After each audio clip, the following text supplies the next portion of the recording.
20-year-old Thayne Ormsby walked into the Dover, New Hampshire police station, believing he was there for a routine chat to assist with a case.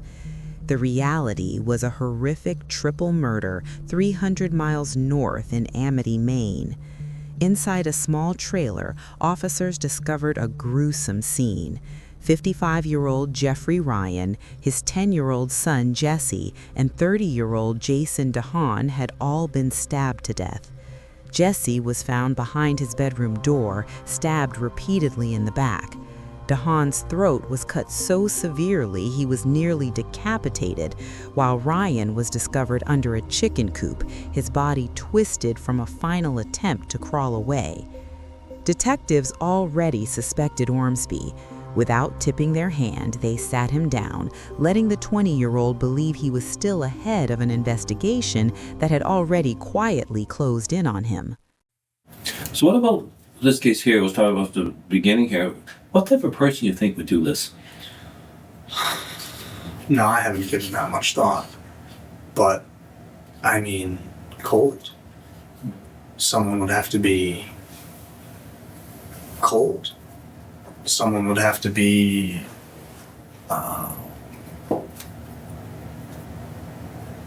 greedy, maybe? I don't know. Someone would have to be just heartless. I mean, I never met his son, Mariah's little brother, but who could do that? Who could kill? Well, you never know. I mean, the biggest thing that we don't understand is reasons. I mean, there's a reason for everything, and mistakes happen. And that's why even a computer has a delete key, Right. Mistakes happen, Wrong place, wrong time, panic, self-defense, who knows, Did Go ahead. did I miss? Was I getting coffee? Oh, yeah. You're well aware of the Constitution and all that stuff, right? Well aware of the Well aware of the Constitution. Constitution and your rights and all that stuff. Do you understand you're not under arrest? Yes, I Okay, understand. okay. the If you ever want Constitution. to leave, you just tell me. You can leave. All right. All I ask is, don't be rude about it. Just say, I want to leave now. All right. But one of the things I'd be a little bit shocked if I were under arrest, to tell you the truth. Yeah. so would I. But so And I'm here to cooperate. well, that's right. That's right. But and I appreciate that. I know you know your rights and all that stuff. One of the formalities that we have to do is to Tell me my read your rights. rights. Okay. You can probably recite it better than I can. But, I don't know that I could recite it. But right, but you understand it though. I'm a law enforcement officer. I want to ask him some questions. Before I do so, I want to explain your rights. Okay, we do this routine to everybody, okay, just so you understand. You have the absolute right to remain silent. Do you understand that? What's that mean to you? It means plead the fifth.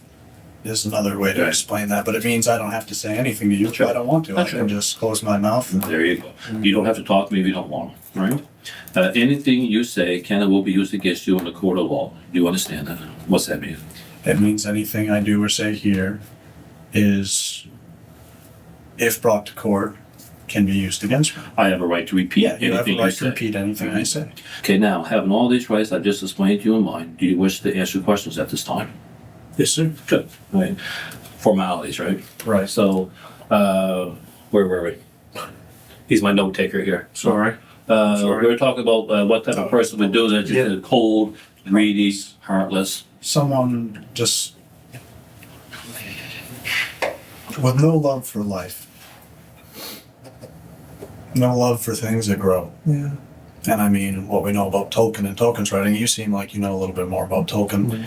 It's, his main themes are hope and hopelessness and a love for things that grow. He was very much against the Industrial Revolution and stuff like that. Anything that took away from nature, took away from life. What should happen to the person when we find What should happen? the bad guy? What should happen? Well, I imagine you're going to read him his rights, formality, Right. and lock him away. You think he should go to jail? Of course. Yeah. Well, unless there's a good reason. Can you think of any good reason something like this could happen? A good reason? Yeah. Do you think of any reason? I mean, again, we don't understand reasons. Just because they did something like this doesn't mean they got to go to jail for all their life. But just, can you think of any good reason for something like this to happen? Any good reason for something like this to happen? No. I cannot think of any good reason something like that could happen. And then let's talk about how you met Jeff. He came over to Bob and Joyce Okay, do you remember when that was? early when I got there, a couple days after I got there. Ormsby claimed he first met Jeff Ryan while staying with Bob and Joyce Stout, an elderly couple living near Ryan's trailer. Ormsby had been living with the Stouts for several weeks, ostensibly to help with chores like tending chickens and gardening. To the neighbors, he was simply a young man down on his luck who had been taken in by a kind family. The timing of his departure, however, was highly suspicious. Only days after the murders, Bob Stout drove Ormsby 300 miles south to Dover, New Hampshire, effectively moving him out of the immediate investigation zone. While the local community lived in terror and police searched for the killer, Ormsby was settling into a new state, confident he had committed the perfect crime. You talked about earlier how you went up there and you stayed for There was just a couple a weeks, week and and then you come came back back. to- Are you talking that Jeff met No. you during that time? No, Or I'd never this met Jeff. time when you're coming up? This time, I met him when I was up there to stay, This day. while I was staying there. Okay. And he came over a couple days after I got there. Okay. And tell me about that conversation. How'd that go? We didn't really have a conversation. I mean, he came in and he talked to Bob and Joy, and I was there, and they introduced me. They said, "Oh yeah, this is Thayne." Mm-hmm. And he's like, "Oh yeah, Maria's son." Mm-hmm. I was like, "Oh, nice to meet you." I shook his hand because I'd never met him before. And you knew at this point that he is Mariah's father. Yeah, I know that. Mhm. And you guys hit it off? I hit it off? Yeah, we get along. Uh-huh. That's we were cool. Mhm. He said, "Come on over." Blah blah blah. How long was he there and stuff? Half an hour. Half hour or so. 20 minutes. Was the little boy not there No. at this point? No. He was with his mother. Yeah, then it was in there. Yes, sir. Okay. So at some point, Jeff leaves after about a half hour, so Jeff leaves? Yeah, Jeff was. Okay. And you stay at the house I had gone up there. that same day? Or when I'm so confused about when you went, because you said before that you asked him to try to get you a job and stuff. I asked him about work. Work. Right. I asked him if he could find me any work, and I went back up to check and see if he had any work, if he That heard day. anything. That day, right? Yeah. And then at some point, you went back though, and that's when he told you that I'm having a hard time trying to find you a job. I'm having a hard time getting work. You went there. He didn't know of anything. Mm-hmm. That was the second visit, or third visit you were back there. The detective expertly builds a bridge from denial to explanation. He treats Miranda rights as a mere formality and offers outs like panic or self-defense, even pivoting to a chat about Tolkien to align their values. He then tests Ormsby's views on punishment and tightens the timeline. While Ormsby condemns the killer, he creates hedges like unless there's a good reason and remains evasive on specific details. This is classic minimization. The detective is guiding a suspect toward admitting to a lesser evil to break the seal on the confession. He didn't know of anything. Mm-hmm. That was the second visit, or third visit you were back there to check. Right, let me think about this. Because you said before that you asked him to get you a job and stuff, and then later in our last interview was he had I asked him to see any jobs of that, find a if job. he knew of any work. Right. Any sort And of then volunteer. his last interview, you said to me that you went up and talked to him, and he couldn't find you anything, Okay. and you had the beer and all that stuff. So tell me about that. Okay. So I go up to talk to him How long ago after the first visit were you up there? a week, About a week later. about a week later. Okay. And what's going on when you're up there this week later? It's just Jeff. Jeff's alone drinking a beer, mowing his lawn Uh-huh. Outside. outside. And how was Jeff doing? Jeff was doing good. Uh-huh. Jeff was talking about his son, saying he was going to be back. Okay, so Jeff's son was not there. Not at this there. point. Okay. No. So this was about a week before this happened. And Because you only lived up there 3 weeks, you said, right? yeah, it's all such a short proximity. Right. So you were there, you met him, and then about a week later you go out. So that would have been a week before this whole thing happened. You were there, and he's mowing the lawn. He's mowing the lawn. Porsche rider. Push mower, rider, lawnmower. Push. Push mower. And he's having a beer, so it must have been not raining. No, it's not raining. He's mowing the lawn. It's a bright sunny. I'm trying to. It's just visualize Jeff and this. his dog. I'm And a very visual guy. Okay. Dora comes up to say hi to me, and Is that he welcomed me right in. Is that what was it? Dora, Rottweiler or something? What type of dog is that? What type of dog? It was a Rottweiler. Rottweiler, right? He has 2 dogs, right? Yes. Rottweiler and a. So Tell me about Doug. when I show up, You he keep does saying you keep saying Doug. What Well, do you last time mean we were by talking to you, you mentioned the name Doug. Oh, and you just did it again. Yeah. Are you saying Doug or dog? dog. Oh, okay. Okay. I thought you said Dora and Doug. Dora and Shadow, the dogs. Okay. Okay. Sorry, Dora here and Shadow, the dogs. you have an accent, so we keep thinking you say Doug. It's okay. So you're there, and what goes on? He's mowing the lawn. He stopped mowing. He's mowing the lawn. He stopped mowing the lawn, talked to me, invited me in, said, have a beer. I had a beer with him, and I sat and drank a beer with him. Mm-hmm. And Joy actually called. Joy knew I was there. Mm-hmm. Called me and told me, come back and help me with the garden. Then I, During that time period. yeah, it was What time of day was that? Do you think? midday. You say she called, she must have called Jeff's house? Before noon. It was just one morning, and I decided to stop in and say hi and ask. And he said, How he did, didn't know. how did you get there? How did I get there? I walked up. You walked up. Yeah, it's a short distance. No, you didn't take your bike. No. Okay. Okay. Do you mind? I'm a visual guy. Can you draw the trailer for me and say where you went in that trailer? Because it's important to see where you went and all that stuff. Can you do that for He me? showed me around. Sure. Yeah, right there. So, like I said, I was walking down the road, and he was mowing his lawn right around here somewhere. And we walked in and were talking, and I met his dog. I think I walked over and petted his dog. I walked in, and he told me to come on in, grab a beer. And then he's got chairs here. We sat down here. It was a hot day. We came back outside. Sat down here. That was it. How long were you there? Do you think? Half hour. Oh, half hour. Okay. And he had already showed you around the place before this. You said. He showed me his house, yeah. Yeah, before this visit. For this visit? No, this is the visit. There were only, alright. There was at least 2 visits, as you said. The very first time you met him, you went down and had a beer. Then you said, I asked you, it was the second or third visit that this happened, and you said it was the second visit. I'll That you came down here. I'll be straightforward because there's no reason I can't. I appreciate that.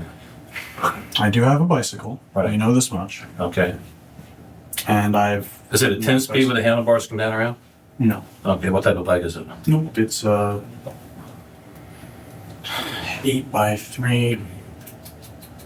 24 speed. Okay. Or the So you had a bike, right? Yeah, I had a- Okay, tell me about that.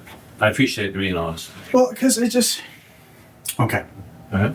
The detective dismantles Ormsby's timeline by demanding concrete details: the weather, the brand of beer, the specific type of lawnmower, the names of the dogs, and exact call timings.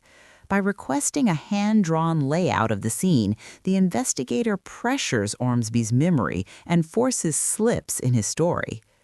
Contradictions quickly emerge: a week later versus before noon, a push mower versus a rider, and 2 visits versus 3. Even the confusion over the dogs' names serves to test his composure.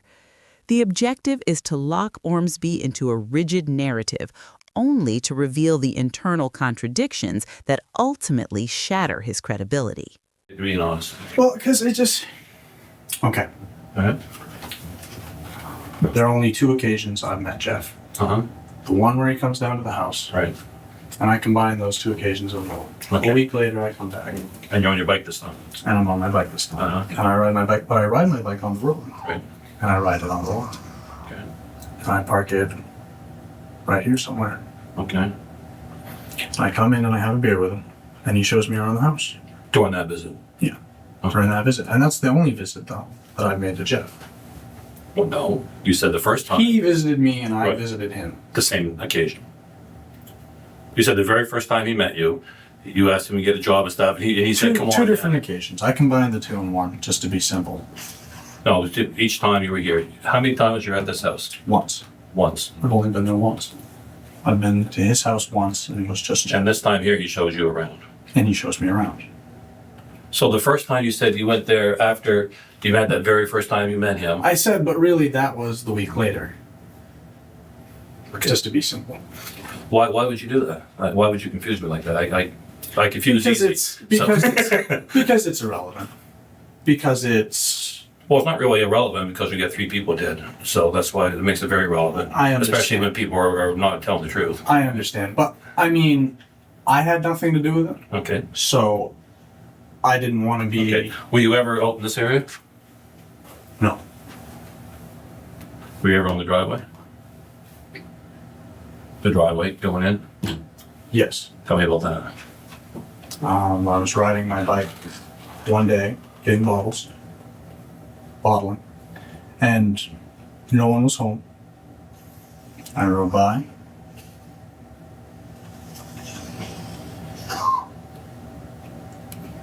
I rode by twice.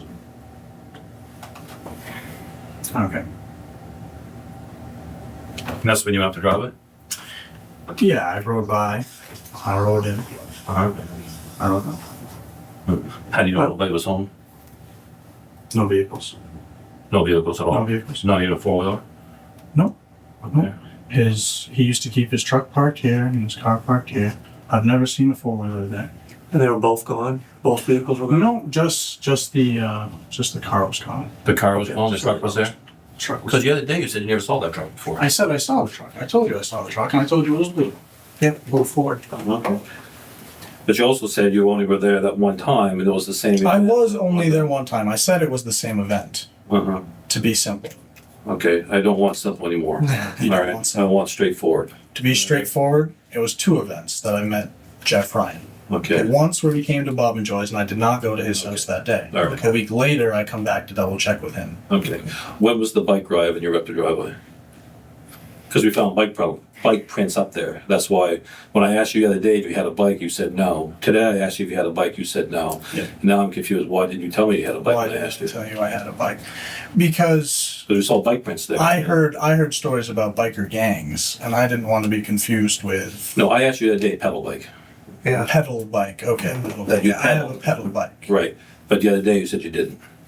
So I'm just confused on why you omitted that from me. That's all I'm asking. Because I didn't want to. Okay, now you're inside the house here, and it was just you and Jeff in that house? Because you said you never met Jason. I've never met Jason. Okay, have I've you ever never heard of met Jason? I've never. Jason. I've heard of him. Jason's the- I've heard of him through Craig. He's Craig's friend. Uh-huh. And again, I haven't seen Craig in years, and he was up there when I was there. Uh-huh. But I've And he never met talks Jason. about Jason? No, Craig just talks about Jason? other people. How do you know he's Jason's friend? Craig's friend? I think I overheard someone just Well, saying who would talk to you about that? Craig. So Craig talked to you about some random guy named Jason. No, all right. Me and Craig were riding to Halton. And you went by here, obviously. Yeah, Okay. and he honked. At Jason's house or Jeff's house? Both. Okay, so you know where Jason lives?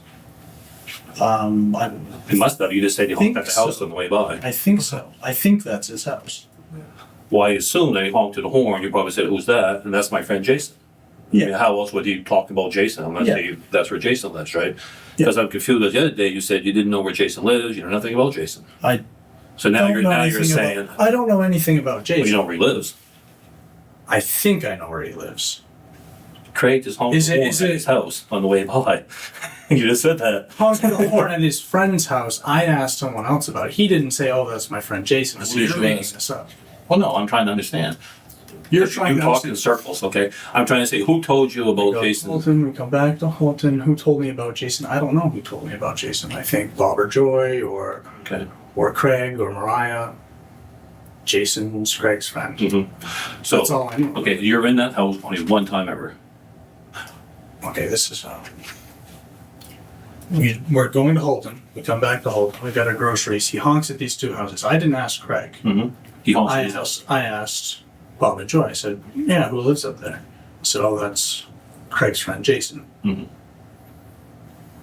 Why would you ask Bob and Joy, not just ask Craig? Me and Craig were silent. We were. I mean, it wasn't any of my business. Well, you made it your business by asking. Yeah, I asked. It wasn't your business. What'd you ask? Because I was just getting introduced to the area. Okay, so you only went up that drive on your bike one time. One time. Okay, why are we finding a couple of different trips up through there and another trip through the woods on a bike and footprints going through the woods and stuff coming out in front of Bobby's house? Why are we finding that? Are you confused and maybe you forgot a time that you were up in there with the bike and coming out to the woods in front of Bobby's house? Because we got your path there and the canine and all that stuff.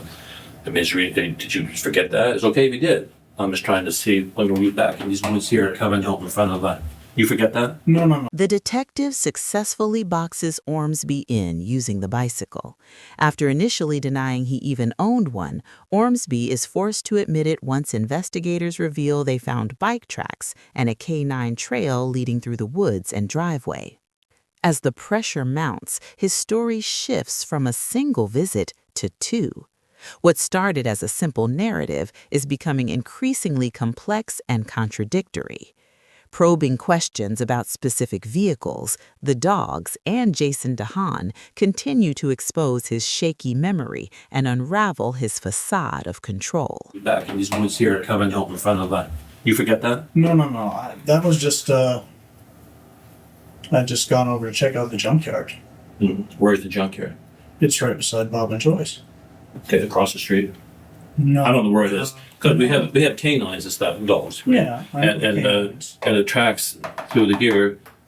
He said it would have been earlier, probably Wednesday morning or something, where somebody went through the woods and stuff, bikes and all that stuff. But the punchline is across the road from Bob and Joy, someone came out right there. Bob and Joyce. Someone came up.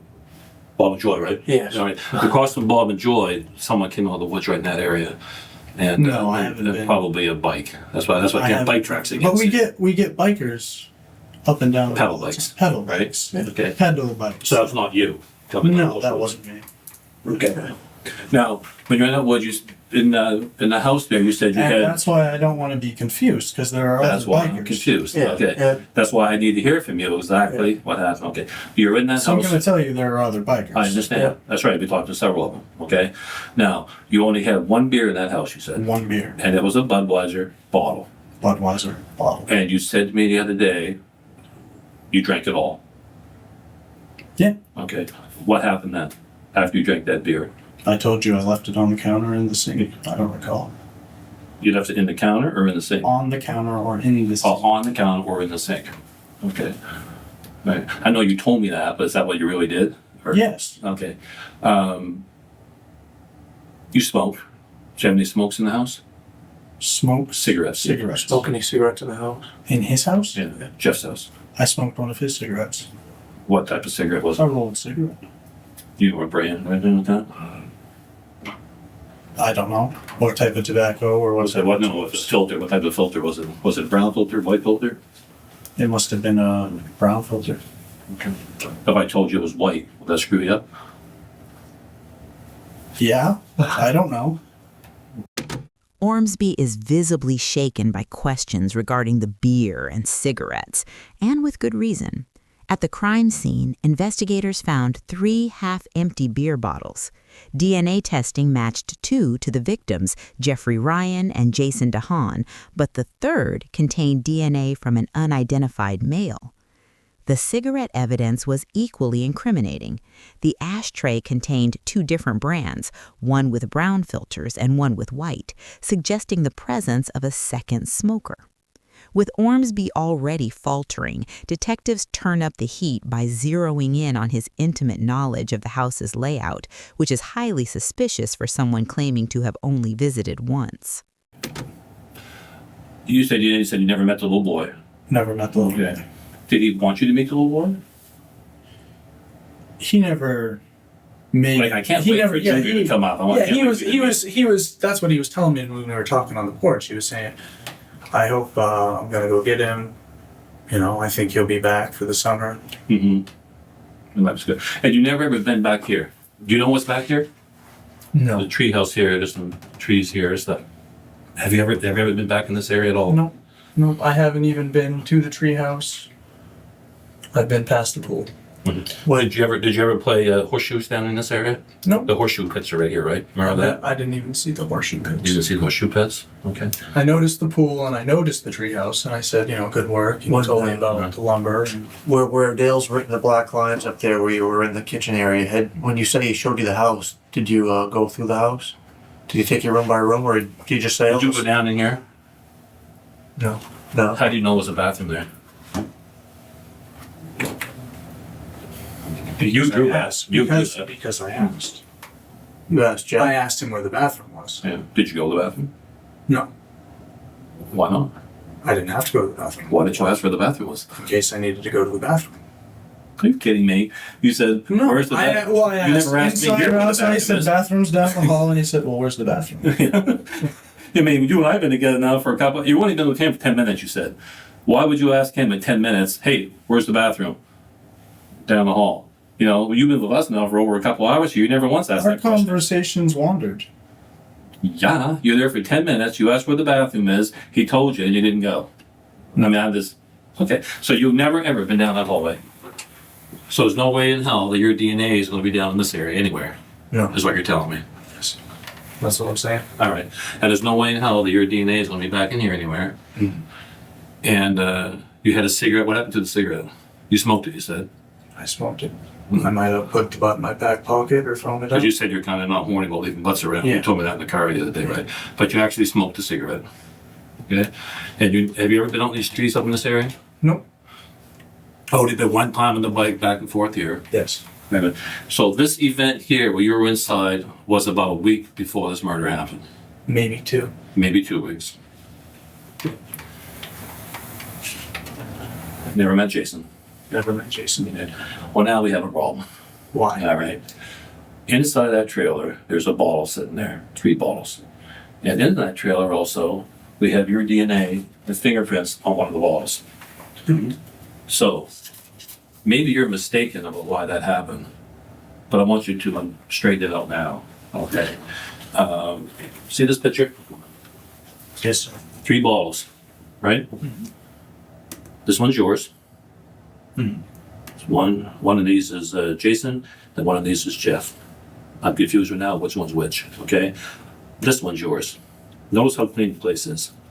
On Monday, before the murder, there was a party. They were playing horseshoes.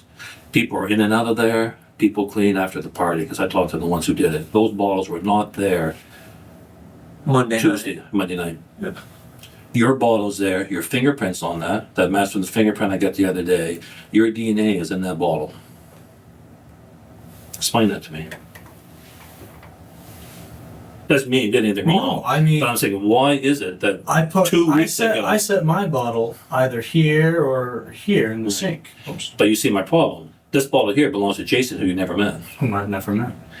The beer's half full. The beer's half full. The beer's half full. I thought I finished my beer. But it couldn't have been. Even if you did finish the beer, let's say the bottle's empty. They cleaned the house after the party on Monday. That bottle would have been moved.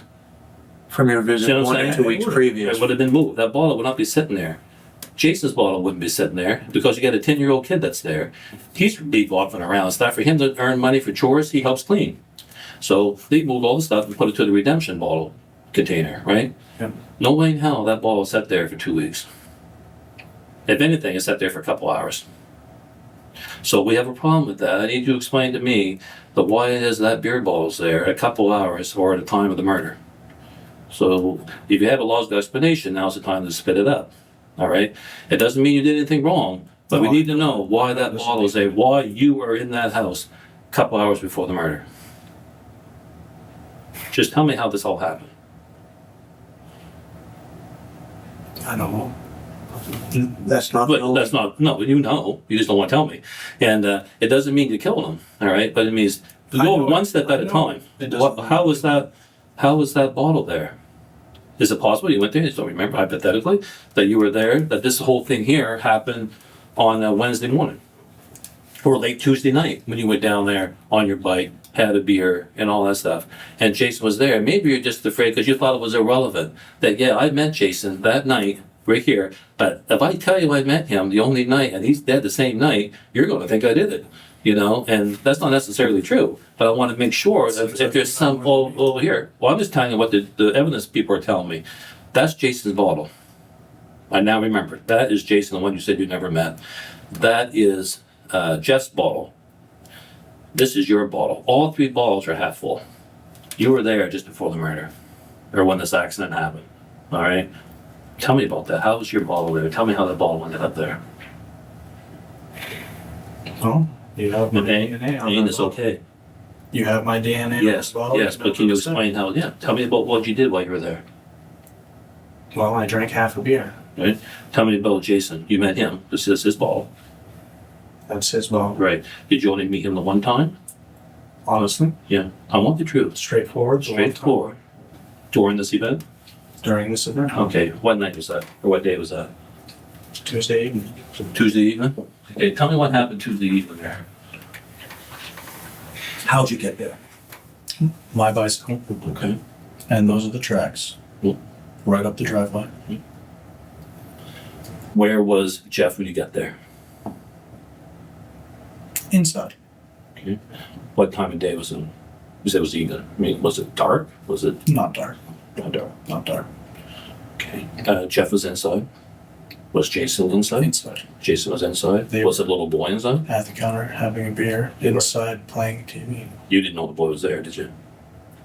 The boy was so bad playing Nintendo or something. You didn't see. You didn't know he was there when you first got there. Okay. So you didn't know the boy was there. So the three of you were sitting there having a beer, right? And it was just was the four-wheeler there? Yes. Okay. So show me where the truck and the four-wheeler and the car was sitting. We just want the truth. It's gonna be okay. I know. We know that's the truck. We know that's the car. I think that's the four-wheeler. Four-wheeler's right there? Yep. Okay. Makes sense. All right. Now you pedal up here to bike. Where do you park your bike? Right against the car. Right there. Okay, that's good. That explains the little scratch we found there. Okay. So you go inside. You're sitting at the bar with Jason and I'm sitting at the table. I'm sorry. They're sitting at the bar, I'm sitting at the table. Table's here. I'm sitting in this chair right there. Okay. And they're sitting at the bar. When you walk in, they go, "Hey, come on in." Or life is good at this point, right? When you walked in, were they okay to see you? Yeah. I'm asking. Yeah. Okay. Yeah. And they offer you a beer. Yeah. You go to the refrigerator and get the beer. Yeah. Because you had one before, you opened the beer cap. He said, "Grab your beer." Right? You stop, you sit at the table, and they're sitting here, and they're having a smoke. At this point, you have a smoke. The detective pushes back harder, revealing that K-9 units traced bike tracks directly to the Stouts Road. Ormsby denies riding there, blaming other cyclists, but the detective pivots to the forensic evidence, 3 half-full beer bottles on the counter. While 2 belonged to Jeff and Jason, the third carried Ormsby's fingerprints and DNA. When confronted with the mixed cigarette filters and the beer bottle, Ormsby claims he left them there weeks earlier. However, the detective counters that the trailer had been cleaned after a Monday party, meaning the bottle had to be recent. Under pressure, Ormsby's story shifts again. He admits that on Tuesday evening he biked over, drank a beer, smoked, and sat inside while the boy played, matching the forensic timeline perfectly. Well, you have a smoke. Right? Yeah, I smoke cigarettes. Yeah. You had at least 2 cigarettes. That's right. I was smoking Black Hawks that night. Yeah. With the white box. You know more than I do. With it, I know everything. Yeah. You know more. And soon you're going to know that I know that you know that I know, right? Okay, follow that? Okay, it's a little dance we're doing, but you know that I know. So you have a smoke. Something goes terribly wrong. Jeff comes outside, we think. Something happened right down this area. Outside. We went outside and came over here by the garden. I smoked a joint. Down here by the garden area? I'm sorry? I smoked a joint with Jason. And you smoked a joint with Jason. Okay. And Jeff didn't smoke. Mm-hmm. And he said, Still don't know the boys there yet. Yeah. Okay. So you smoke a joint down this area. I'm just going to write a joint there with Jason. like I said, I asked Jeff about work, Uh-huh. and and we were talking about carpentry and all sorts of different things, and he said he had some nails for me, and that's why you have my prints towards the shed. I'll bet. DNA towards the shed. He wanted to show me some. Where's the shiz? Where are the shiz? Here. Okay. Do you want to show you some nails that are up there? Is that why? I missed what you said. There were some nails he up wanted there. to show me some nails. When were you up there by the sheds? That night. Tuesday night. In the Wednesday morning. Tuesday. It was Tuesday night. Yeah, I was home shortly thereafter. Bang. That's truth. I know you want the truth, Okay. but I'm gonna have to plead the fifth at this point. Okay. All right. Does that mean you want to stop talking, or? For a minute, I'm gonna Okay. get another coffee. Hey, And well, here we do. I'm gonna need Thayne. to take a cigarette, and if Right. you could bring me a joint, maybe. Okay. Thayne, here's what we're going to do. All right? That's earnest. I'm honest. All right. Here's what we're going to do. I appreciate you being honest. All right. I appreciate that a lot. I want you to go get you a cup of coffee. We'll give you a piss break. If you want some food, we can make that happen. I'm hungry too. I cannot get you a joint. They kind of frown on that. Yeah. Okay. I cannot get you a beer. Trust me, I want. I don't want a Okay? beer. I do. I do want a joint. Yeah. If I could give you a joint, I would. All right. Here's the deal. I'm going to make all that happen for you. All right. You know that I know the drill. One step at a time. You're responsible for this, right? I won't say. Okay. Why don't you go have some, we'll get a cigarette break. Okay. And you'll go have a fix little coffee. cigarette. Okay. By this point, detectives knew they had Ormsby cornered. His story was unraveling, and he was clearly nearing a breaking point. However, experienced interrogators know that pushing too hard can cause a suspect to shut down or demand a lawyer. When Ormsby asks for a cigarette break, they gladly oblige. This isn't an act of kindness, but a calculated strategy to let him decompress and feel a sense of control so he doesn't stop talking altogether. Outside on the steps, the first real crack in his facade appears. The 20-year-old becomes visibly emotional, tears rolling down his cheeks as the weight of the interrogation finally takes its toll.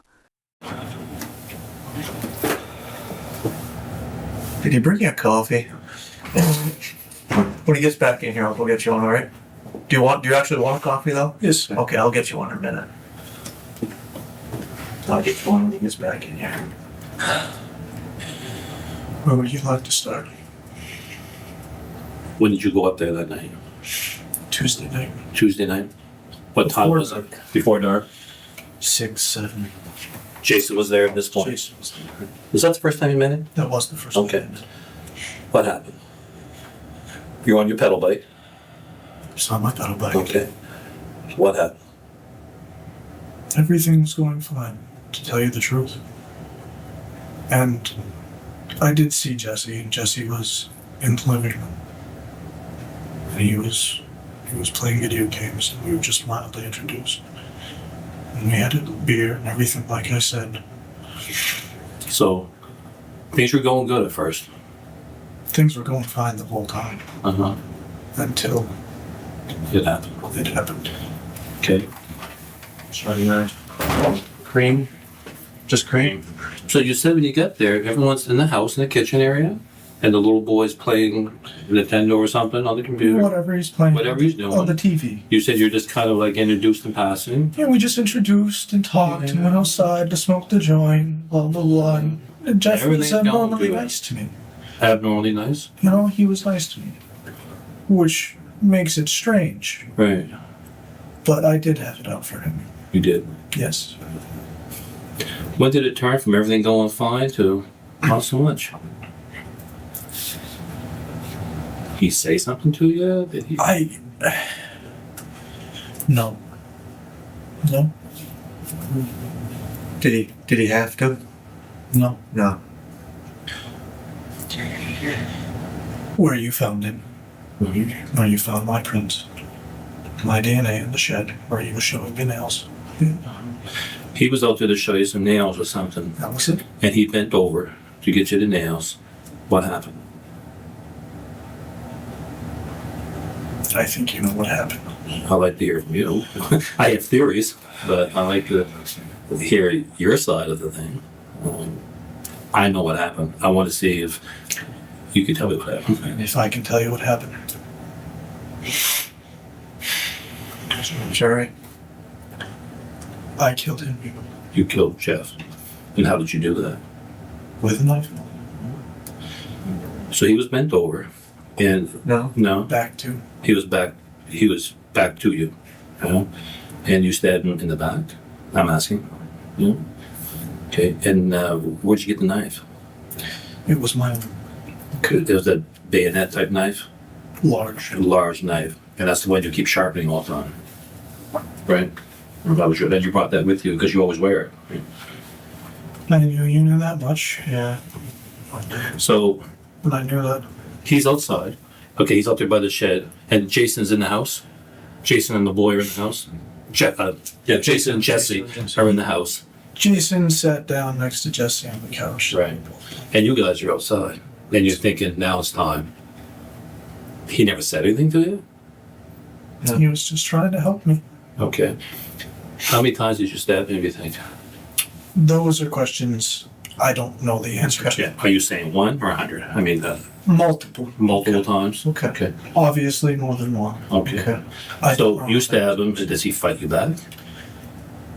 Momentarily, but I didn't want it to be a prolonged thing. I wanted it to be as quick as possible, and unfortunately, I mean, it wasn't long, but It's not like television. it's different from what you expect. Right. Yeah. And I'm not even much of a TV watcher, and obviously I have enough intellect to know that it wouldn't be like television. Yeah. So you kill him outside. Do you hide him at this point? Or do you go take care of the other two? I go, Okay. What happens then? You have a lot of blood on you at this point. Okay. And then what do you do? You come around up the stairs in the house? this point, I'm in a mode. I'm scared, and I have to finish what I started. Mm-hmm. In my mind, Mm-hmm. it was a job. It was like a hit to me. Mm-hmm. And they were on the couch. I started with Jason, and then Jesse ran to the bedroom. Okay. Ormsby eventually described the murders in chilling, methodical detail. His motive was disturbingly senseless. He claimed he killed to test his own capabilities. Having failed to enter the military, he decided to prove his skills as a soldier by executing 3 innocent people. The confession also implicated Bob Stout. Immediately after the murders, Ormsby arrived at the Stouts' home covered in blood and confessed. Rather than calling the police, Bob helped destroy evidence by burning Jeffrey Ryan's stolen truck and driving Ormsby hundreds of miles to New Hampshire to establish an alibi. For his role, Bob Stout pleaded guilty to being an accessory after the fact and was sentenced to 4 years. Thayne Ormsby was convicted of 3 counts of murder and 1 count of arson. A judge sentenced him to 3 consecutive life terms plus 15 years, ensuring he will never be eligible for parole.